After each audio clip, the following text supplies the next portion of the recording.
In the past 100 years, as these super technologies have been developed in the West, the smashing of atoms, the invention of radio, television, computers, immunology, so forth and so on, data has been arriving about the practices of Aboriginal cultures all over the planet, that they dissolve ordinary realities, ordinary cultural values, through an interaction, a symbiosis, a relationship to local plants that perturb brain chemistry. And in this domain of perturbed brain chemistry, the cultural operating system is wiped clean. And something older, even for these people, something older, more vitalistic, more in touch with the animal soul, replaces it, replaces the cultural operating system, something not determined by history and geography, but something writ in the language of the flesh itself. This is who you are. This is true nakedness. You are not naked when you take off your clothes. You still wear your religious assumptions, your prejudices, your fears, your illusions, your delusions.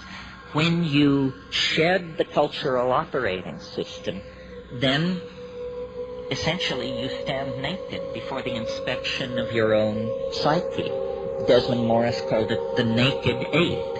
And it's from that position, a position outside the cultural operating system, that we can begin to ask real questions about what does it mean to be human, what kind of circumstance are we caught in, and what kind of structures, if any, can we put in place to assuage the pain and accentuate the glory and the wonder that lurks waiting for us in this very narrow slice of time between the birth canal and the yawning grave.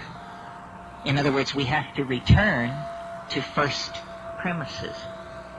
So I've been thinking about this a lot, and at first it seemed to me only a metaphor, this phrase, culture is your operating system. But because I travel around a lot and get that jolting experience frequently of, let's say, leaving London on a foggy evening and arriving in Johannesburg 14 hours later to a sweltering day in a city of 14 million on the brink of anarchy, I get to change my operating system frequently. And so I notice the relativity of these systems. And some work for some things and some for others. For instance, if you are a positivist, if you're running Positivism 4.0, you can't support UFOs. Positivism 4.0 does not support UFOs. If, on the other hand, you're running your Rancha book 5.1 as your operating system, UFOs and a number of other things can get in through the door. That is what we would technically say is a more tolerant operating system, or its plug-in support special effects denied the positivist. Well, it's fun to think this way because it shows you that you don't have to be the victim of your culture. It's not like your eye color or your height or your gender. It's fragile. It can be remade if you wish it to be. And then the question is, well, how does one download a new operating system? Well, first of all, you have to clear some space on your disk.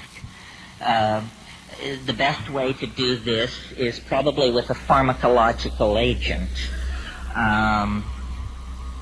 You think of some while I have a drink of water.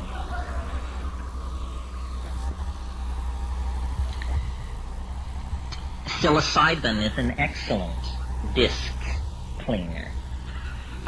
You can put a lot of things in the trash and have them just disappear with a psilocybin upgrade.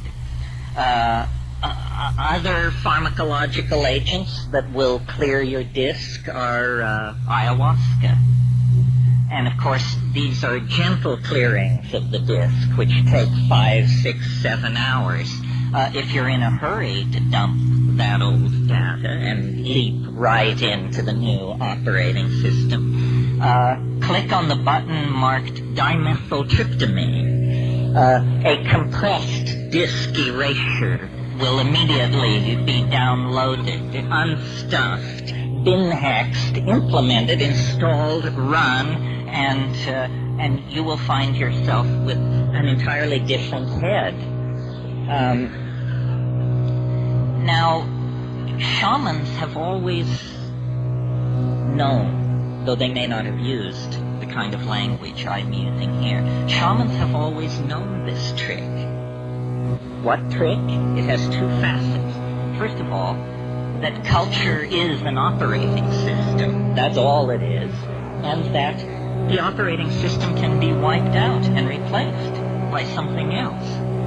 So, in essentially, what's going on among shamans and those who resort to them for curing and counseling and so forth is somebody's running a slightly more advanced operating system than the customer.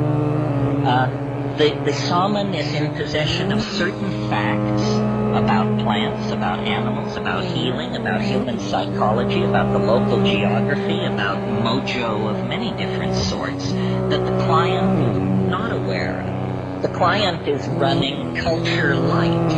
The shaman paid for the registered and licensed version of the software and is running a much heavier version of the software than the client. I think we should all aspire to make this upgrade. It's very important that you have all the bells and whistles on your operating system.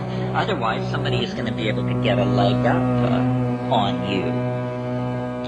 Well, what's wrong with the operating system that we have? Consumer capitalism 5.0 or whatever it is. Well, it's dumb. It's retro. It's very non-competitive. It's messy.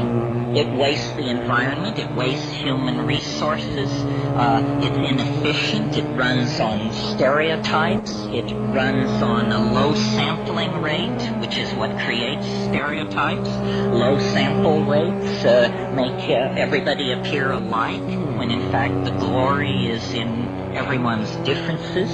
And the current operating system is flawed. It actually has bugs in it that generate contradictions. Contradictions such as we're cutting the earth from beneath our own feet. We're poisoning the atmosphere that we breathe. This is not intelligent behavior. This is a culture with a bug in its operating system that's making it produce erratic, dysfunctional, malfunctional behavior. Time to call the tech. And who are the techs? The shamans are the techs.